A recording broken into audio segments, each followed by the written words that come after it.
Good morning and welcome to INTERLINK's pre-launch webinar to announce our newest product, Symphony Benefits Solution. We are pleased to have the following executives speaking today.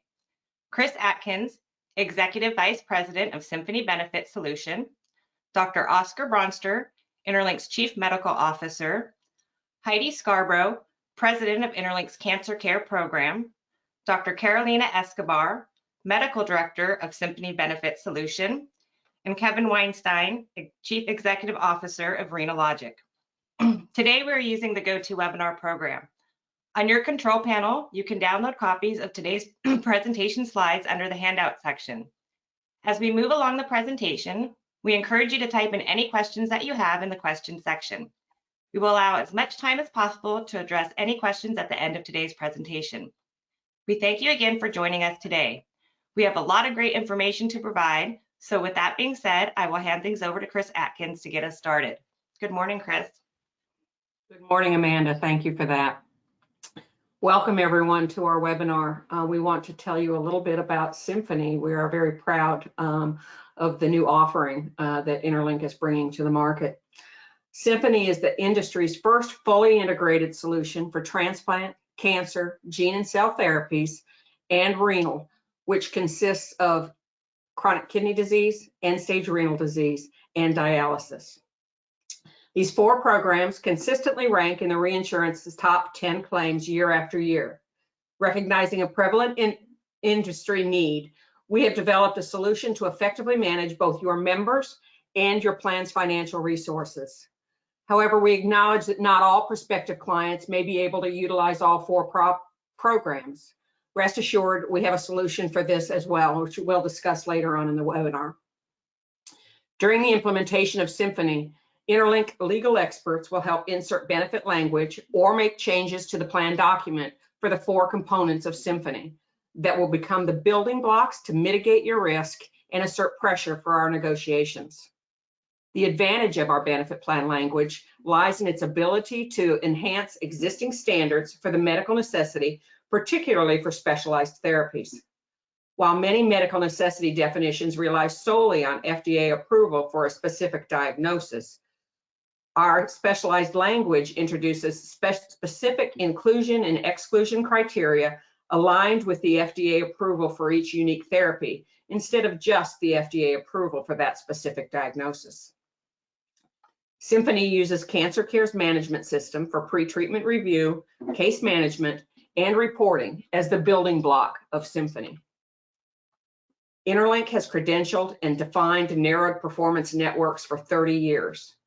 Our proprietary performance model incorporates metrics that improve transplant outcomes and patient experience while on the transplant waiting list. Inside of Symphony, the transplant solution now offers management performed by experienced transplant case managers who provide network guidance and help members get the best outcome transplants. INTERLINK has never claimed to be renal care experts. Therefore, Symphony is proud to announce our partnership with Renologic, the renowned leader in chronic kidney disease, cost containment, and care management. Early identification and intervention in chronic kidney disease is crucial to prevent or delay progression of end-stage renal disease and the reliance on dialysis. Leveraging 20 years of AI experience, Renologic identifies members with renal disease and provides comprehensive support throughout dialysis.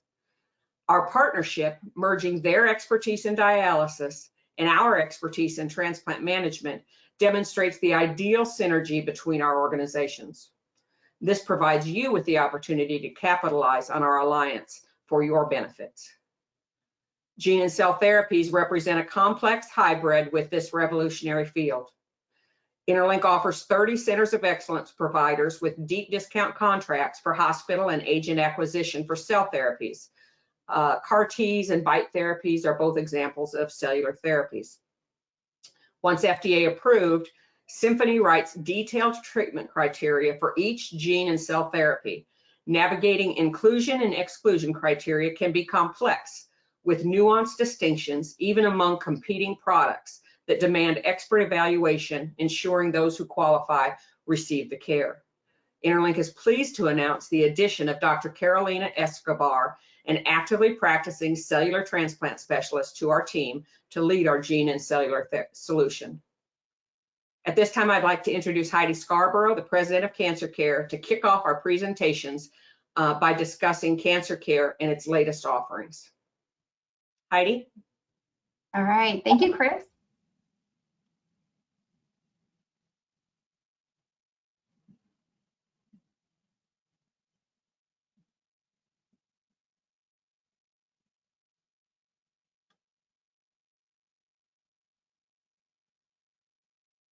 Okay, so a little bit about us. Next slide, please.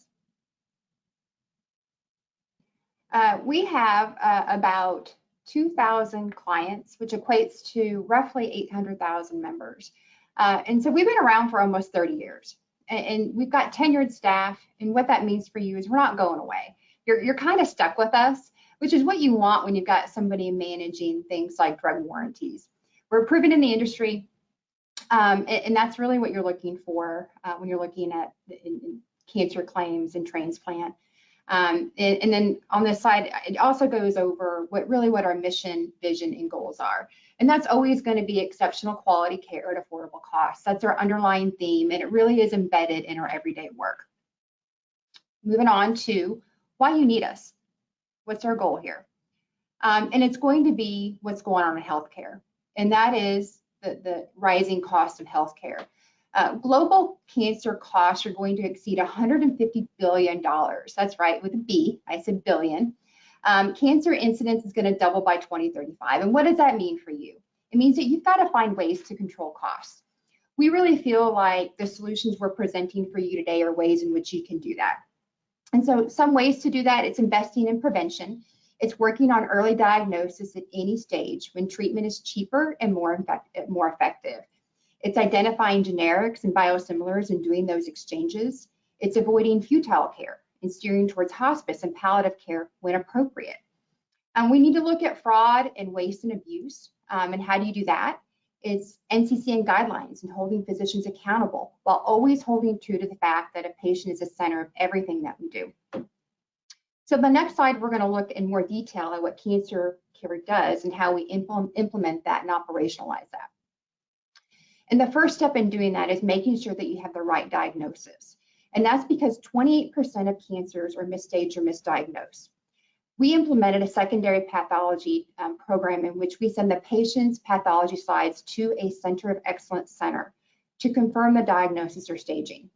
We want to ensure that the dollars that you're spending towards a treatment plan are going to go towards a treatment plan that's effective and that they're not wasted dollars, but most importantly, that you're going to get a positive patient outcome. Secondly, we believe strongly that every patient's entitled to a second opinion. We have a Center of Excellence network that we use to arrange second opinions and/or treatments. So based upon the patient's diagnosis, we arrange second opinions either at a COE or in the member's local community. Rarely, though, does the patient's treatment actually occur at the COE. Research shows that patients do better at home where they can continue to work and have their family support. Most often, if a patient does go to a COE, they're going to develop a treatment plan there and take it back to their community and get the treatment in that local community facility. They only really get that treatment at the COE if they need a specialized surgeon or if they need maybe like a bone marrow transplant. Secondly, we want to maximize their benefits. Wherever we arrange the second opinions, we want to do so by ensuring the patient's not incurring any kind of unnecessary out-of-pocket costs. We're going to look at things like enrolling them in copay assistance programs. Can we get their wigs for free? How do we assist them in DME equipment? It really is that overarching coordination of care and doing it at the lowest out-of-pocket cost for that patient. And then the gold standard of cancer treatment in the United States is something called NCCN guidelines. We only hire specialized oncology nurses, and these nurses are skilled at reviewing these guidelines. And when a provider submits treatment plans, they review them against NCCN guidelines and ensure that members' treatments are meeting these guidelines. In the event that a treatment plan does not meet, the nurse is going to advocate for guideline care. And it's because research shows that it's going to produce better patient outcomes. NCCN guidelines literally change every week. And because we only specialize in oncology, we're going to be up to date on these changes. And we notify oncologists as these changes, as the guidelines change, to ensure your members, or your clients' members, are getting the most current treatment plan. Additionally, if it's not meeting, we're going to send it out for an independent medical review. But our IMRs are only done by oncologists. So it's not going to be an orthopedic or an ENT that's reviewing it. It's going to be another oncologist reviewing it before we recommend denial of treatment. So on the next slide, I want to talk to you about how do we provide this care so effectively and so efficiently and so seamlessly for your clients or your members. So just if you're going to go to the ER, you're going to get triaged. We do the same thing. We're going to triage those members too. We have 4 triage levels. The lowest triage level is something called an explorer. An explorer member example would be something like a skin cancer patient. These members do not need intensive case management. They often just have maybe a simple Mohs procedure. They might need some simple education, and we're here to help if they need us. But other than that, it's really just more consultative. The second and the largest group is something called a navigator. These are typically your stage 1 and your stage 2 cancers. Example maybe is a prostate cancer patient. They get some radiation, maybe they need some hormone maintenance after treatment. But other than that, they're done. In this group, contact with the nurse is done monthly. The third group on this slide, and unfortunately the sickest group, is the COMPASS patients. This is sometimes referred to as complex case management. These are going to be your stage 3 and stage 4 cancers. These patients sometimes require clinical trials, which are difficult to get into. They may need a referral to a COE, as I talked about earlier, pathology overreads, etc. In this group, our nurses are going to reach out to these patients at least once every week. And the last group I want to talk about, it's actually on the next slide, is what we call survivorship. Oftentimes, people think that once a patient hits survivorship, they're fine, but the long-lasting impact of a cancer diagnosis does not go away. When a patient's initially diagnosed, neighbors are bringing casserole dishes, people are praying for them, and that's wonderful. But when a treatment's done, all those resources dry up, and the reality is oftentimes these patients are still struggling. In survivorship, every 10 years for breast cancer patients, and it's every 10 years because unfortunately if a breast cancer patient's going to have a reoccurrence, it's going to be after that 5-year mark. And 5 years for hemes and three years for solid tumors, we send a holistic survey. It asks questions ranging from spiritual to physical to financial needs, and if anything concerning pops up, we reopen them and get the services they need back in their community. Additionally, scanxiety is something very real. People are afraid to get those follow-up CTs or that lab work, and we make sure they get those CTs and those follow-up appointments so that if unfortunately they do have a reoccurrence, we catch it very early. And the last thing that I'm going to talk about on this next slide is we are always listening to our clients and looking for ways to improve. We survey our members every 6 months via patient satisfaction surveys, and we survey our clients via the Net Promoter Score. And we're proud to say that our Net Promoter Score is currently 84, which is considered world-class in healthcare. Feedback from some of those surveys asks for certain things, and we listen. So we're always changing our product to meet those needs. We recently added changes to our program, like the addition of 24/7 nurse coverage to decrease ER visits after hours. We added virtual visits with our nurses. We added texting with our members. We added improved reporting for our clients. And really just a focus on developing a comprehensive prevention program that covers patients, if you want it, all the way from prevention through hospice. And from a prevention standpoint, it's things like the addition of genetic testing, the addition of an educational library that talks about pushing out information on getting your mammogram, getting your colonoscopy. It really is all those prevention screening reminders because 40% of cancers are preventable. We really believe that strongly that the best cancer program is one in which you don't have any cancer claims at all. So with that, I'm going to hand it off to Dr. Bronster, who's going to review our transplant program. Thank you, Heidi. So as Chris indicated, INTERLINK Health has been around for almost 30 years. It came to life initially as a program offering transplant contracts, and it has continued to evolve over 30 years. We now have multiple programs that are part of INTERLINK, but our transplant program and our transplant contracting is still at the heart of most or really all of the programs that we're offering. Now, from a reinsurance perspective, transplant is the 13th highest spend. But our transplant network will serve as the base for our gene and cell therapy centers, for our cancer programs, and for our transplant programs as well. Now, transplant frequency, there are approximately 20 solid organ transplants per 100,000 population per year. The numbers really have been increasing over the last 20 years. We've improved the number of donors that we're able to procure.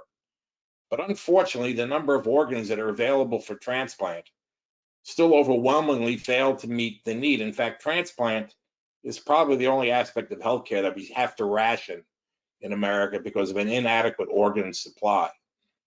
At any point in time, we have roughly 100,000 American patients on the organ transplant waiting list. And over the course of a year, 10,000 patients will die or be removed from the waiting list without having had access to a transplant. So transplant is frequent, but we have an inadequate supply. And as a community, we're obligated to figure out how to use this resource both in a cost-effective but in a medically superior way, how to get the best outcome for the members, for the patients who require transplant, and also how to control costs as best as possible. So what we're developing as an integral part of the Symphony program are case managers or transplant coordinators who will help manage patients who are being referred for transplant, who've been evaluated, who've been placed on the waiting list. We're going to help manage these patients while they're on the waiting list. This can be hours sometimes for people in urgent need of a liver transplant, or can be as long as 6 or 8 years for people in unfavorable locations awaiting a kidney transplant. If you need a kidney transplant in New York or in California, if you're not fortunate enough to have a living donor, your cadaveric organ isn't going to be available for 6 to 8 years on average. So we're going to have our nurses being involved in the pre-treatment review, making sure patients are suitable candidates for transplant, then helping them get on transplant waiting lists, potentially helping them get on more than one waiting list. Because if there's a patient in California who's on a local waiting list in California, if we're able to get them listed in Arizona at Mayo Clinic, their wait for a kidney is less than a year. And there's no conflict in having patients multi-listed at different transplant centers in different states. So our nurses will be involved in helping patients navigate the complications of the transplant program, of the waiting time. We'll then go and try to help direct these patients to the highest performing transplant centers, and I'll explain to you in a minute how we do that to make sure that patients get the best outcome, and invariably the best transplant programs translates into the lowest costs for the payer. Now, transplant is expensive. A kidney transplant can sometimes cost less than $100,000 if everything goes perfectly well. But if you have a complication with a liver transplant, or if you have a patient requiring a multivisceral transplant, bills of $3 to $5 million are not unusual. I've seen bills that have actually exceeded $20 million when patients have been continually hospitalized for over a year and required multiple transplants. Now, we have developed what we call a Programs of Excellence network. We divide these into Transplant Elite, which is the top 10% of performing transplant programs in the country, Transplant Select, which are the top 25% performing programs in the country, and Transplant Quality, which captures the top 40% of programs in the country. Programs that are below the top 40 or 50%, we may have contracts with, but we do not include them in our networks. And again, as Chris mentioned and as Heidi mentioned, we think the benefit plan language that we will insert is really the key to utilizing all of the advantages that the Symphony program can bring to you. Next slide, please.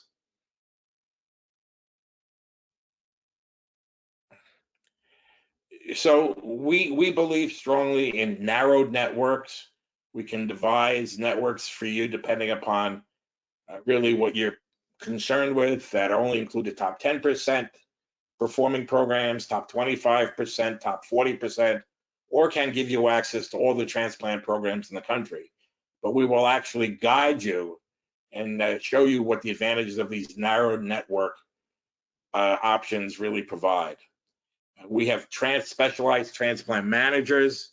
Our coordinators, our nurse case managers are the best to get members to the right transplant program at the right time.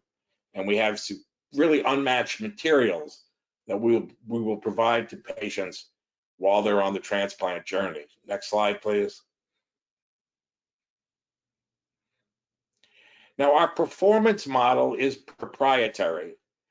Usually you see 1 month and 1 year outcomes as the standard for how you can evaluate how good or poor the performance of a transplant program is.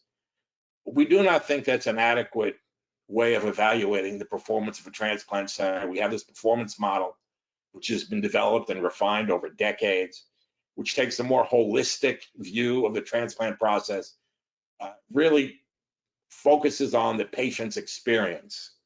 Now, here we're looking at what our performance model tells us about different liver transplant centers in America. These are both really world famous centers, but they aren't identical. So we look at UCLA, which gets a performance model score of 39, compared to the Mayo Clinic in Arizona, which gets a performance model score of almost 80.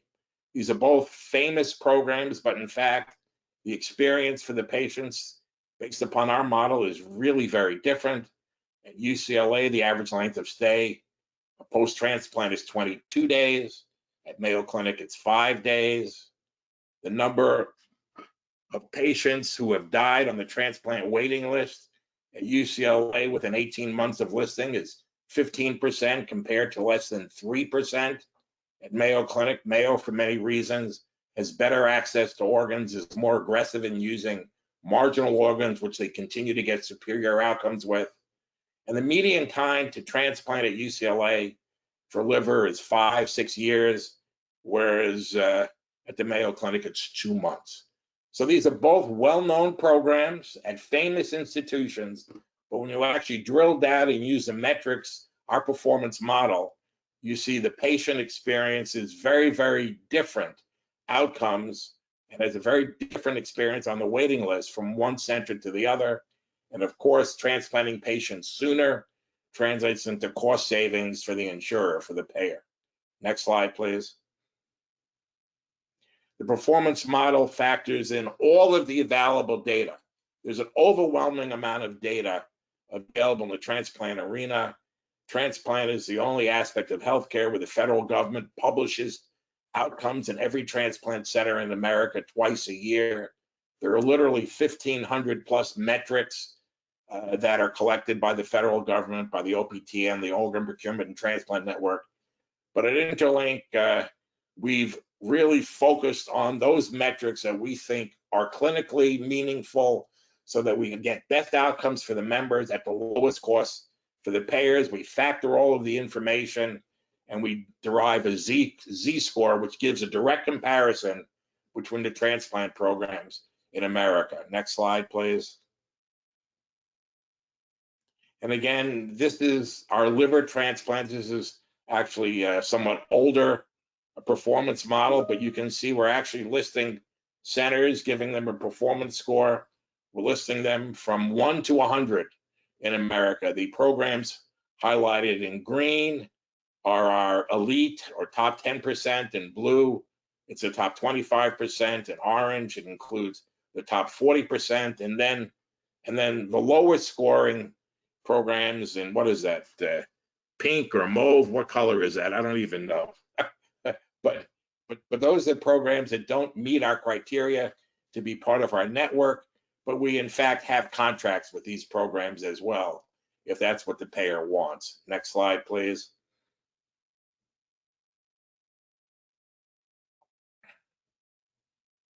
And again, our networks enable nurses to easily suggest ideal transplant locations to patients. And again, depending upon how you want to narrow or not narrow your network, we can direct patients to programs that are only in our top 40%, more limited top 25%, or the highest performing centers, the top 10%. Next slide, please. And our case management, our transplant coordinators will be involved in all of the phases of transplant. Transplant is a journey. Patients are referred for evaluation. Only half the patients, depending upon the organ, who are referred to a transplant center for a liver, kidney, heart transplant are actually suitable and will actually ever make it onto the transplant waiting list. Then the pre-transplant or transplant waiting list time can be, as I say, hours or years. Then the patient is transplanted. Our case managers, of course, will not be directly involved in the actual transplant experience, but we will then coordinate with the transplant programs and help manage these patients for the first year post-transplant. Everything that's going to happen immunologically to determine the long-term outcome of these solid organ transplants really occurs within the first year. So our case managers will be involved in the entire process. Next slide, please. And again, we believe strongly, and I'll show you some information in a second, that the more these transplant nurses, coordinators are involved, the more we can reduce the plan spend. Next slide, please. And again, there's data verifying what I'm trying to communicate with you. Clinical trials, proves the value for transplant management or transplant case management. It benefits both the patient and the health plan. This data was published just last year in the American Journal of Managed Care, but they looked at about 1,800 patients who underwent transplants and were monitored from referral to transplant and 90 days post-transplant. The transplant recipients who participated or had case managers demonstrated a noticeable difference compared to those who did not participate. These are all clinically significant outcomes, significantly lower 30-day and 90-day rejection rates, making sure patients are taking their medication as they were supposed to take it. These patients who were case managed had fewer 90-day readmissions. They had a lower discharge mortality and 90-day mortality. They required fewer bed days post-transplant compared to those who did not participate in health plan case management. So again, we really believe that the program we've developed, which will make sure patients get referred to the best performing programs in America, we will help case manage these patients to make sure patients have the best outcome, and also ideally derive in significant cost savings to the payers by getting the best outcomes for their members. Let me pass the presentation now over to Kevin at Renologic. Again, as Chris pointed out, this is a new affiliation for us. We're enormously pleased that we're able to partner with Renologic, and I think Kevin will explain to you how the Renologic program dovetails perfectly with the transplant program that we've developed. Great. Thank you, Oscar. And again, my name is Kevin Weinstein. I have the pleasure of being the CEO at Renologic. And as Oscar indicated, we're delighted to be part of the Symphony offering. Before I get into a little bit more about us, a couple of reasons why I think that partnership makes a bunch of sense for plans and plan members. One is because we're very much mutually aligned on managing the financial and the human costs of these particular disease states. And it's kind of this two sides of the equation, both the clinical and the financial side, and how we kind of bring the tools to plans to manage that I think makes a lot of sense. On the transplant side, recall, many of you may be aware, there's about 45,000 transplants that happen in the United States every year in terms of organ transplants, and about 60% of that are kidneys. And from a clinical perspective, particularly for those that experience kidney failure earlier in life, a transplant is the best possible clinical outcome, as well as over a short period of time, economically the best possible outcome. So there's a natural synergy there. And then last thing, and I'll talk about this again in just a moment, but renal disease, broadly defined, is almost always a top 10 stop loss disease state. Sometimes it's in the top 5, sometimes it's number 7, but it has been a top 10 expenditure, setting aside the human impact for a second, but from a purely financial standpoint, it's always in the top 10. So because of those things, we're super excited to be part of the Symphony offering. And I'm going to tell you a little bit more about it, what we with Renal Logic do within the offering and specifically. So we'll start with, there's 2 sides to what we do. And again, because we're focused on both the human and the financial side of chronic kidney disease and end-stage renal disease, kidney failure, we bring 2 sets of offerings to the table, kind of super broadly defined. On the one hand, we provide a set of coaching that will be very similar and feel very much like the support that you get from the transplant or the cancer program, where Renal Logic nurses and clinical experts provide care coordination, kind of second opinion, kind of advocacy, clinical advocacy for those that are suffering from chronic kidney disease and or end-stage renal disease. At the earlier stage, this is all about forestalling the progression of chronic kidney disease to avoid kidney failure. At the later stages, it's about preparing people for the realities of kidney failure. What does that mean in terms of clinical options, but also, and most importantly in some regards, for plan sponsors, is to understand the administrative side of it. This is a very unique area of healthcare. As many of you may know, ESRD is one of only 2 disease states that is covered by Medicare regardless of age. And there's a set of very specific regulatory guidelines that have to be observed in kind of coordinating benefits for private ERISA-sponsored plans.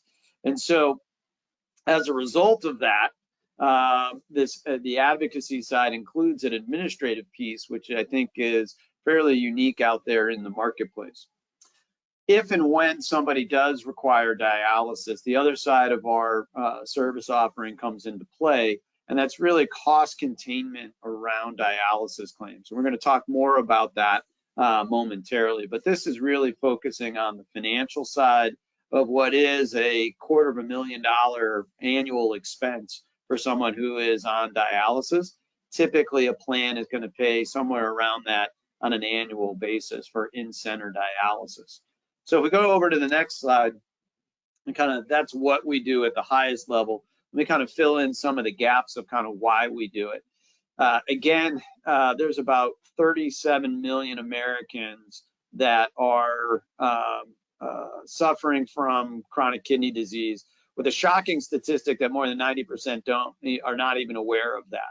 And so because chronic kidney disease is correlated with obesity and hypertension and diabetes, unfortunately, this is a growing disease category. And the expense side of that equation in the upper right gives you a sense of kind of just the magnitude of what we're talking about. Drilling down specifically to the impact in the lower left, give you a sense of the disparity because of the dialysis market. Typically, you're going to see a private sponsored plan, commercial plan, pay somewhere around 7 times Medicare for dialysis, for in-center dialysis on a comparison to Medicare. Thinking about that relative to other services, whether those are inpatient hospital services or physician services, you can just see the magnitude of the disparity. And so if we go on and go ahead to the next slide, I can kind of talk a little bit about Renal Logic as a company and then talk about the next level down of our solutions. So much like INTERLINK, we've been around for a couple of decades. We serve about 400 plans across the country that comprise about 650,000 members. We are NCQA certified, and one of the things that I think that both Oscar and Heidi mentioned is just the experience of our staff. And on average, our clinical staff has got more than 15 years of experience dealing with chronic kidney disease patients and or dialysis folks specifically. And so when we talk about on this next slide here, I'll talk a little bit about our solutions, but it is that kind of personal in-depth expertise that makes a difference. So I'm going to try and tie our solution set to very specific clinical and financial ROIs for you. And so our universe under those kind of two broad headings breaks down into 4 different service offerings. One is which we call Impact IQ, and that's the analyticals offering that allows us to identify undiagnosed CKD as well as risk stratify those that have already been diagnosed. And that's a proprietary set of algorithms that we've honed over the last 2 decades based on claims data. Then for those that are at the early stage, we bring a low-tech, high-touch approach with that clinical staff that I mentioned earlier. And I think it's really important to underscore, so I'll say it again. We are a high-touch, low-tech approach. We do not believe that you can provide the necessary support and impact to members' lives with a handheld app. We believe that it is with in-depth expertise and all-you-can-eat outreach, where an individual member of a plan gets paired with an individual member of our nurse clinical team to develop a relationship. And they can speak as often as is necessary for that member to get the support that they need.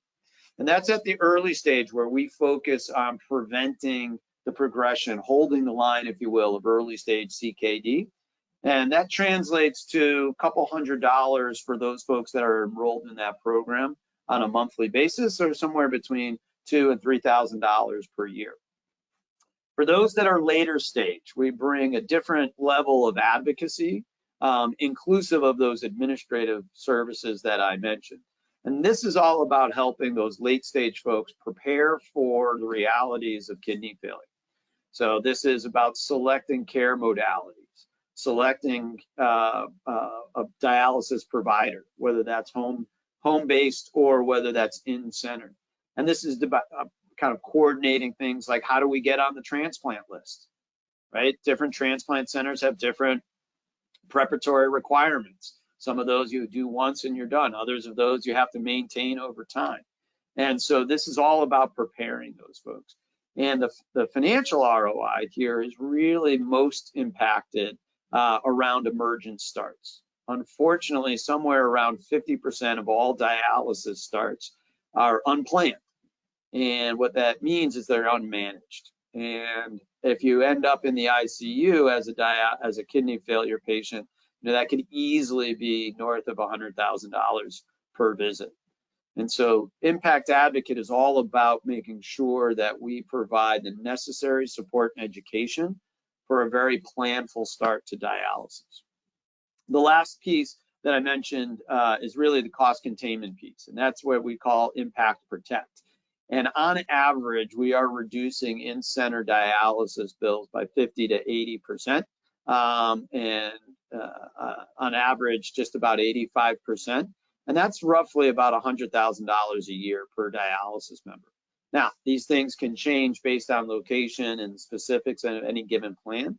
But when you put that together for the handful of folks that are going to be on dialysis or that are suffering from chronic kidney disease, pull all of this solution set together in one kind of easy renologic button. And this makes a very big impact for those folks, both on a clinical outcomes, kind of quality of life basis, but also financially for the plan. And so I can give you one example here in the time frame that we've got. If we go, this was a small plan up in Michigan that had found almost $1 million claim on dialysis. And so they knew they were going to get laser. They had that. This is a plan where $1 million claim is going to make a meaningful impact on the P&L of the organization. And so we brought both the Impact Protect solution as well as our early stage Impact Care solution to manage the rest of those that were at risk to avoid this down in the future. And we were able to dramatically reduce that claim to the tune of several hundred thousands of dollars over the period of our engagement. And so this is an extreme example, but on average, you're going to see someone on dialysis for every 2,500 adult lives. And on average, we're going to save, if they're using in-center dialysis, well north of $100,000 for the cost containment piece and several hundred thousands of dollars for emergent starts. I will end by saying, our 400 clients, we have clients that have 40 lives, and we have clients that have 65,000 lives. And so this is something that makes sense for different reasons financially for different size plans. For the smaller plans, it's all about the shock, the financial shock to the plan. For larger plans, it's about kind of providing almost a cost-free way to fund other programs, because larger plans will always have somebody on dialysis. So I'm super excited for the relationship here with the INTERLINK team and being part of the Symphony offering. And at this point, I'll turn it over to Dr. Escobar to talk about gene and cell therapies.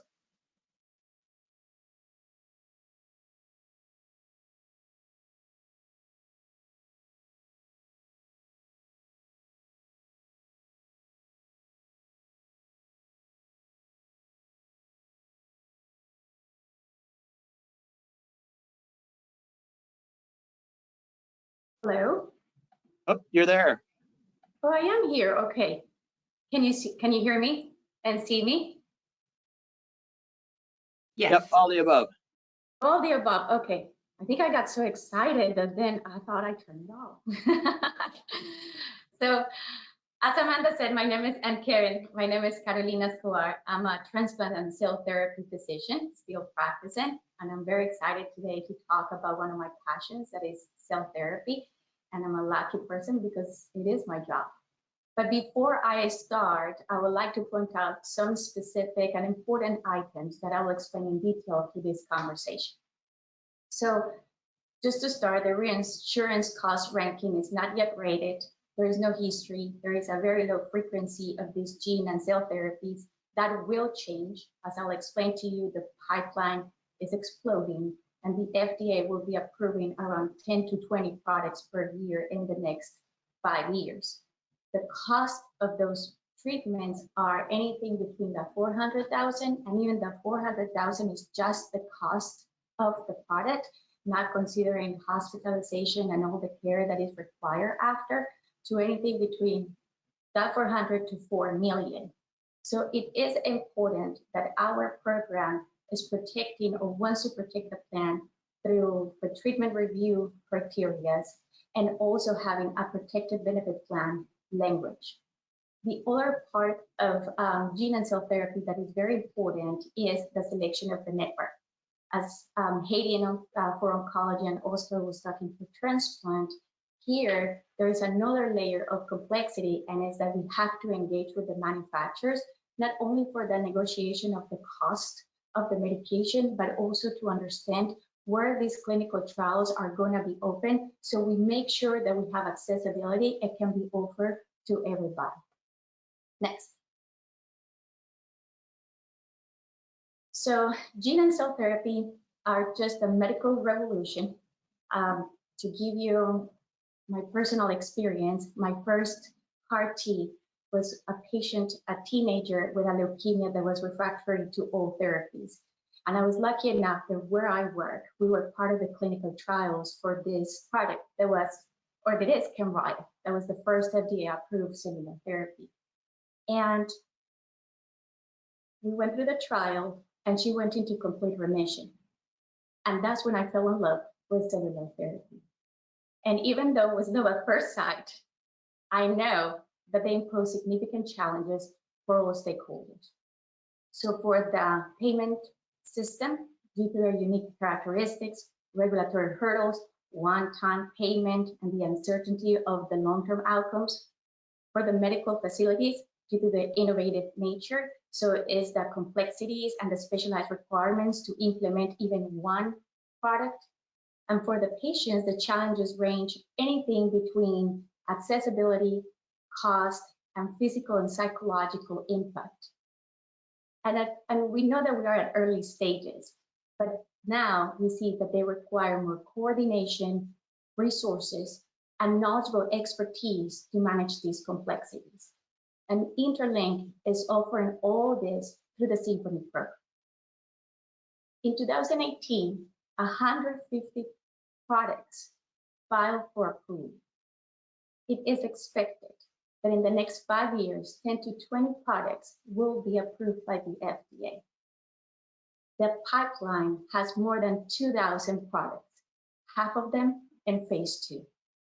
And the percentages are like this: 72% for oncology, 22% for what we call rare or orphan diseases, and 6% in other medical specialties like cardiovascular, musculoskeletal, or nervous system. So before I continue talking about the challenges and how the Symphony program impacts them, I'm going to briefly review what gene and cell therapy are. Next. So gene therapy is a product that will be inserted into a cell and will modify one target gene. So this is usually used for diseases that only one gene is causing the problem. There are around 7,000 of these diseases around the world, 400 million impacted, and 30 million of them live in the United States. The idea of these therapies are to prevent, to treat the disorder, like mean cure it, or to decrease complications. Cellular therapy is the administration of cells to a patient's body to replace dysfunctional cells or to enhance their effect. So an example of replacing is what we have been doing since 1980, that is bone marrow transplant. We don't like the cells that are there, are causing problems, we replace them with a donor cell. The enhanced effect is probably CAR T. We infuse cells that are going to enhance that immune system to fight a specific cancer type. In fact, CAR T, just so you know, is a hybrid because you are infusing the cells, but they have been genetically modified at the lab. So it's a hybrid gene and cell therapy. They are developed for a broad range of diseases, so from inherited disorders to cancers to diseases that no treatment exists. And even though they have a high cost up front, they have the potential to reduce healthcare costs by potentially curing a disease or eliminating further treatments or follow-ups and improving quality of life. Next. So I'm going to use a patient's journey, which is what I'm more familiar with, to explain the challenges faced by everybody involved and how the Symphony program can impact and facilitate each of them. So the first step is to find the patient, select the appropriate patient. The gene and cell therapy stand at the pinnacle of personalized medicine. What that means is that not one treatment will fit all. Yet, the suitability of treatment is not guaranteed for all patients, even for those that have the same diagnosis or the same cancer stage. I'm going to give you 2 examples. 460 patients have this rare retinal dystrophy disease. They found that only from those 460 patients, 11 had the specific mutation for the product Luxturna to work. But from those 460, 11 had the genetic mutation, but the 11 patients didn't receive the therapy because it was required that they had a percentage of cells still, let's say, working well for the product to be able to have an impact. Another example is sickle cell. We know that there are around 100,000 people living with sickle cell in the United States, and around 20% meet criteria for gene and cell therapy. But they have to have the organ function reserves to go through it. What I mean with that is that a sickle cell patient can meet criteria, but they have a very weak heart, or they are on dialysis and have multiple infections, or they recently had a stroke that they are disabled. They will not be able to tolerate the chemotherapy, the immunosuppression stage, or the possible complications that that therapy can have. To add, we know that these treatments are offered in very specialized medical facilities or by limited clinical trials, which we know they are not widely available. 2/3 of patients with cancer will be willing to go through a clinical trial, but it's less than 5% that is able to participate. So we have a complex process to select the appropriate patient, and we have limited availability of these treatments. So you can see how a patient can be uncertain if they are candidates or not, and they will seek information from probably unreliable sources that will add traveling long distances for treatment, adding challenges to their logistics and significant cost. If the wrong patient is chosen or the appropriate patient is overlooked, the care coordination falters, all these issues are more pronounced.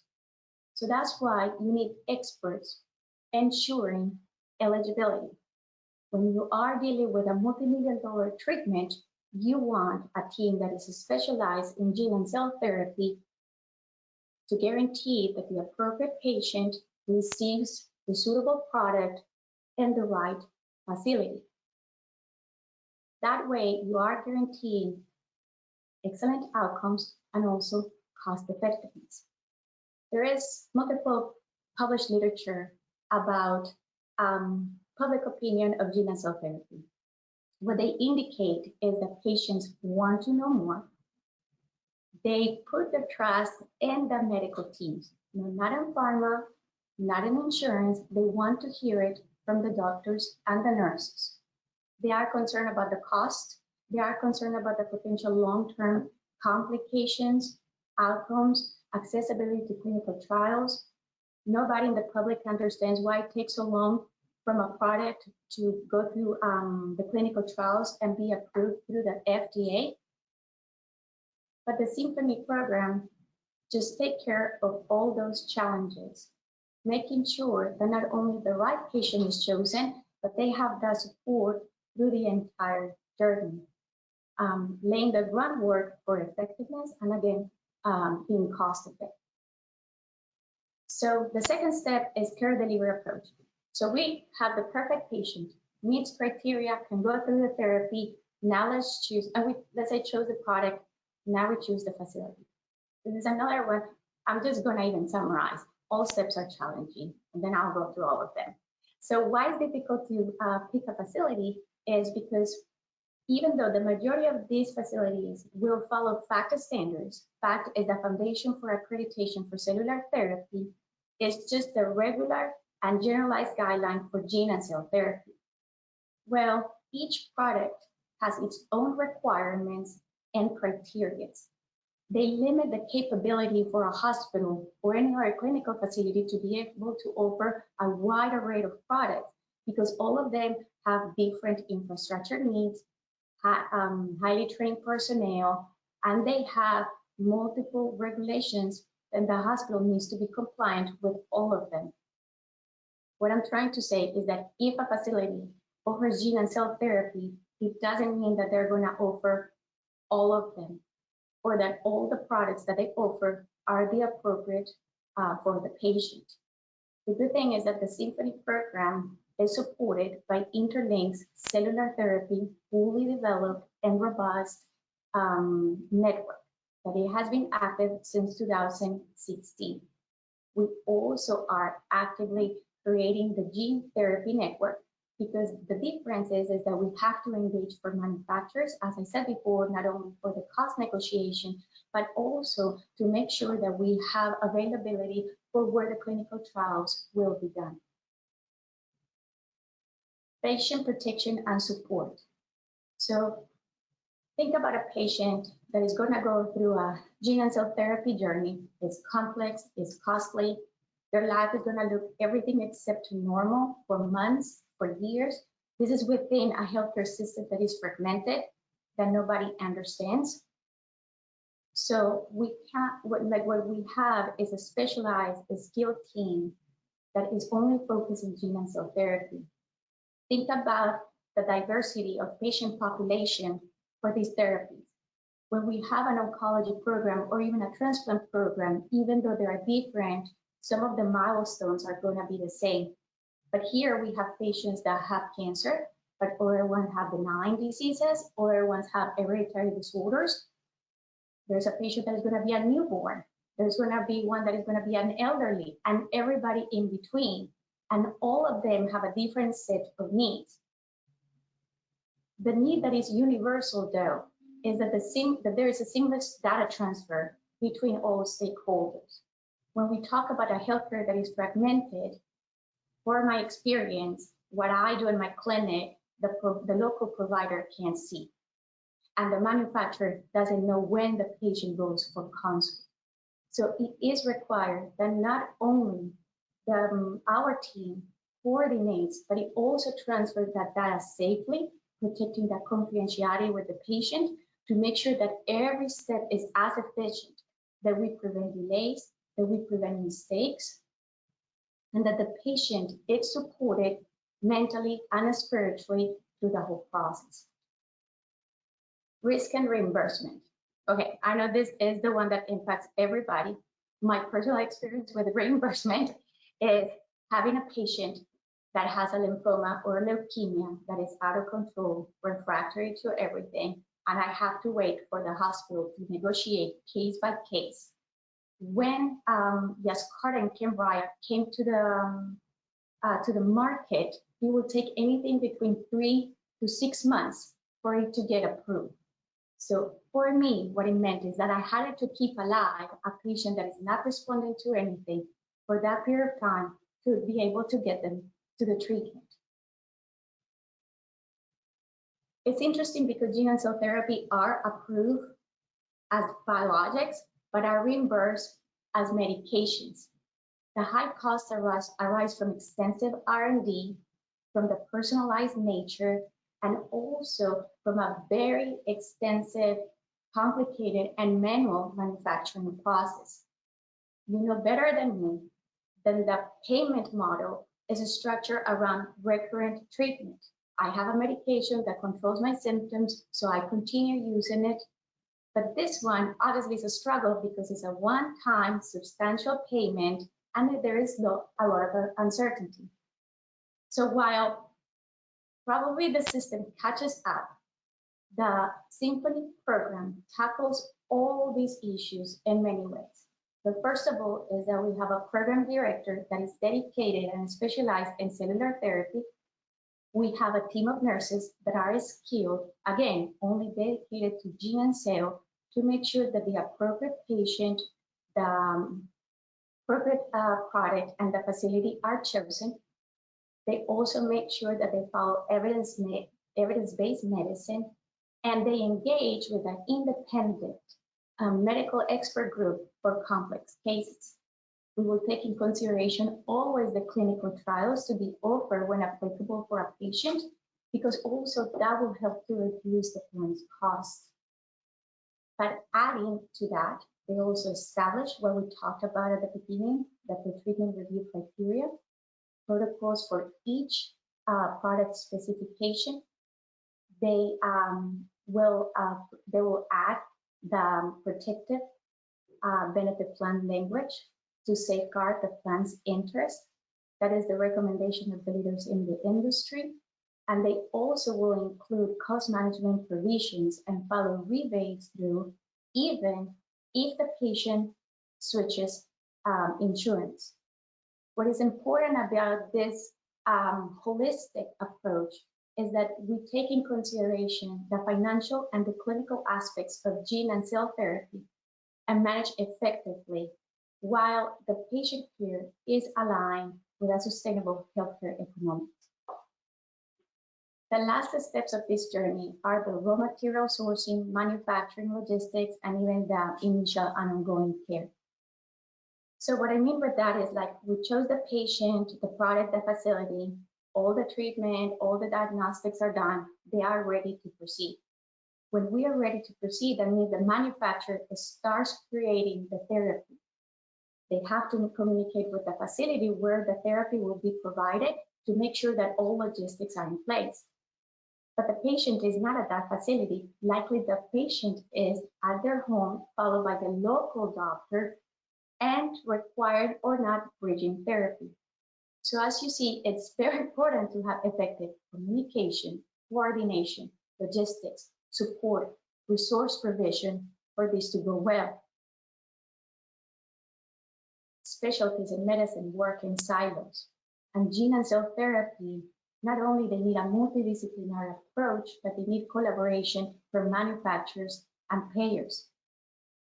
So our team, what it does is not only collaborate, coordinate, and support, but it will streamline every single element for the best possible outcome, not only for the patient, but also for the plan.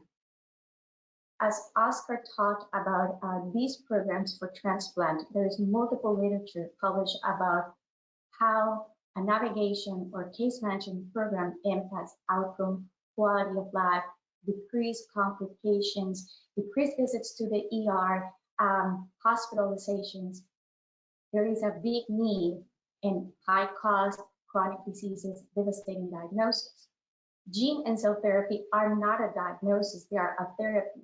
That they require programs like this, not only because there is so much uncertainty about long-term outcomes and complications, but because there are new products, novel mechanisms, and there's going to be a constant update of regulations. Bone marrow transplant started in 1980, and we still struggle with the coordination of care when the patients go back to the community. My patient, the CAR-T patient that I told you she was a teenager, she wanted to be at home with her friends. In fact, she was diagnosed through pregnancy with her baby as much as she could. But she lived in Midland, Odessa, that is like 6 hours away from here. And I had no idea how to coordinate everything that she needed locally. She was a teenager. She didn't want to go to follow-up. She thought everybody was dumb. And she would prefer to come all the way to Dallas to just have a chat with me. In fact, she would come to the ER and say, call my doctor, I'm not gonna talk to you. That is the type of patient that needed a report with somebody else that will take her through the whole journey and not only her transplant physician. I believe that programs like this that offer a comprehensive management, and when I mean comprehensive is that they have the clinical and the financial aspect from the beginning to end, with the fundamental purpose of making these treatments accessible, make them cost-effective, decrease the risk of the plan, but more important, offer a real-time solution for our stakeholders. They are not optional. I think they're a crucial ally to manage the present and the future complexities that gene and cell therapy are going to bring. And now, Ms. Atkins with the last remarks. Thank you, Dr. Escobar. I just wanted to, I know we're running a little long, but I'd like to take just a moment to kind of recap all of the information you've been flooded with by our expert panels before we proceed to any questions and answers that come in. So if you have questions, please submit those questions now, and we'll get to those as soon as I get done kind of summarizing. So Symphony Benefits Solution, why do you need it? With Symphony, we've packaged 4 of the top 10 high-cost claims for reinsurance carriers. Our objective is to simplify and enhance the cost-effectiveness of inserting language that reduces the risk for the payers while improving the outcomes and the patient satisfaction for our members. It's widely recognized that improved outcomes lead to reduced costs. INTERLINK was founded on the concept of centers of excellence. Establishing the Transplant COE and network was almost 40 years ago. While contracts have delivered substantial savings to clients over the past decades, we understand that well over half of those contracts we implemented have already chosen their transplant center before contacting us. Oscar mentioned a retrospective clinical trial demonstrating the significant enhancement of patient outcomes through health plan-based specialized transplant case management. With Symphony, we are integrating case management alongside our pre-treatment review requirements and narrowed networks to direct patients to the transplant centers we've identified as exceptional. This proactive approach aims to prevent catastrophic outcomes, reduce client costs, and prioritize sending members to the top-tier centers for improved outcomes. And clients will also get automatic discounts on transplant access fees if they are obtained through Symphony. Renalogics has demonstrated a strong track record in the industry for 2 decades. the decision to integrate with them with the Symphony solution was the most strategic choice for us. Leveraging their proficiency in detecting chronic kidney disease, then providing education and effectively managing cases to delay or prevent end-stage renal disease aligns seamlessly with our expertise in transplantation. Should dialysis become imminent, studies indicate that the preemptive transplants yield a 10-year adjusted graft survival rate of 75%, compared to 49% when performed following dialysis initiation. These transplants contribute to improved long-term health and quality of life, resulting in cost savings for the organization. Payers, particularly stop-loss carriers and reinsurance, express concerns about managing costs in the current payment framework related to Gene and Cell Therapies' multi-million-dollar upfront costs. Apart from educating our clients on the upcoming pipeline, Symphony's expert team has developed eligibility criteria for each and every gene and cellular therapy available, allowing prompt access to treatment for those meeting evidence-based guidelines. We will handle all coordination and collaboration with facilities, with manufacturers, with the members, streamlining the process for you. Our team will guide your members through the treatment journey, facilitating a seamless transition while enhancing their quality of life and satisfaction. We will continue to monitor patients, even in cases of changing employment or health plans, to ensure that any future rebates or warranties are returned to the original payer. The comprehensive package sets us apart as a unique program in the field. We do believe in integrating the complete solution is the most cost-effective approach. However, we also acknowledge that there may be situations where not all 4 programs can be implemented for certain clients. Therefore, clients have the flexibility to unbundle and select specific programs for implementation. Due to the relatively low frequency of transplantation and gene and cellular therapy, selecting these programs by themselves may lead to concerns regarding return on investment satisfaction among clients. So to ensure a favorable ROI, and given the frequency of treatments, clients must choose either cancer care or the Renalogics options initially. Then all other programs can be combined based on individual needs. We believe the benefit plan language implementation will mitigate the risks for payers, but should a case arise when you have the need for access for just one case, we'll also accommodate those cases. Next slide. I want to talk about pricing. You can see here with cancer care outside of Symphony, it's $2.42 PEPM. It's employer driven, it's guideline management, patient support, case management. And transplant outside of Symphony has an access fee. You get have full priced access fee, CEO negotiated contracts, but you don't get any medical management. If you choose the Symphony package, it's merely 3 cents more to get the entire package than it would if you get cancer care alone. And this includes discounted access fee for transplants and medical management for transplants, your cancer care, your renal disease, and gene and cell therapy. Now with these, hourly management fees and administrative fees do apply, but you can reach out to sales to find out what that is. Next slide.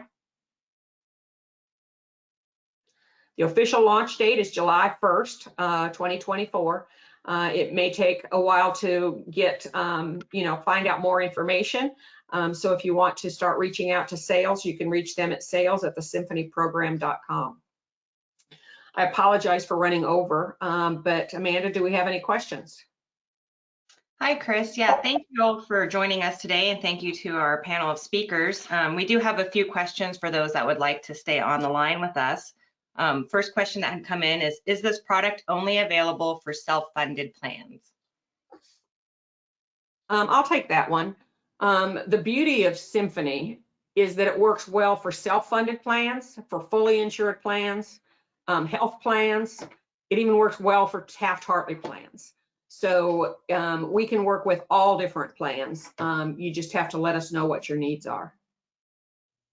All right, great. Another question that came in is, with cancer care, if the care isn't appropriate and has to be sent out to the oncologist, is the cost of that included with the PEPM, or is that an additional cost? It's included in the the cost that they've already paid for. It's not additional. Okay, wonderful, thank you. How long does it take to implement the program? So that depends completely on how your plan is administered. But on average, we can supply all the documents to you within 72 hours. But we can't control how long it takes for you to get the stuff back to us. So as soon as you get all the documents filled out and back to us, then we can go ahead and get the plan implemented. But we usually have a turnaround time of 72 hours or less. Okay, wonderful. Someone is asking. That for a second, Amanda. I'm sorry, what? All right. Let me speak to that question just for a minute. All right. That while we can turn around the paperwork very, very quickly, to implement cancer care in a community takes a minimum of about 90 days. We really have to have discussions with the providers and the community. We want to make sure when we come into a community that we're well received by the providers in the community. They understand we're here to bring resources to the community that may not be currently available. We are going to look at authorizations, and we want the physicians in the community to understand we're here to collaborate with them, not teach them how to be oncologists or dominate their relationship with their patients. Thank you so much. Another question that came in is regards to the transplant performing rankings. Is the ranking available on your website? Amanda, can you answer that question? I'm not sure. Is that, I don't think we make that available publicly, do we? We do not make the individual ranking numbers available. We do provide the tiered network that the program falls into, that elite, select, or quality. So you would work with your account manager to get access to that portion of our website. All right, another question that came in, this might be best for you, Kevin, is would you be managing all patients with chronic kidney disease or just those with end-stage renal disease? We're happy to take all folks. Those solution sets that I mentioned are all available separately. And so whether you want to use Impact Care for early stage folks, Impact Advocate for late stage, or the Protect for the cost containment, all of those together, we're happy to take all patients. We believe that the impact is best when we do that, in fact, but plans don't have to. They can select things individually. All right, wonderful. Questions are still coming in, so we'll take a few more. This one is in regards to the Gene and Cell Therapy product. Would the employer be responsible for the cost of that product if they purchase Symphony? It depends on how it comes in. If reinsurance carriers are recommending it, many times they will actually allow for discounted premiums. But the employer group is typically responsible for it unless you're inside of a captive where the captive pays that PEPM. So each group is going to be individual, and we'd be happy to talk to you about how that works. Wonderful. It looks like the last question that's come in is, if a plan has their own network contract, do they have to use the INTERLINK contracts? They do not have to use the INTERLINK contracts. However, if you have Symphony and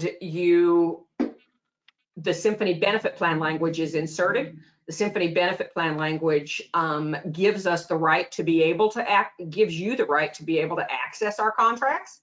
And so we would talk about that also with each case that comes in. But the benefit language would specifically say that you have access to use the Symphony COE network. All right, wonderful. Well, that concludes the question section of today. Again, we appreciate everybody joining us today. If you do have more questions or like more information, you can reach out to sales@thesymphonyprogram.com. Thank you everyone for your time, and thank you panelists. You're amazing. I appreciate all your work. Thank you. Okay.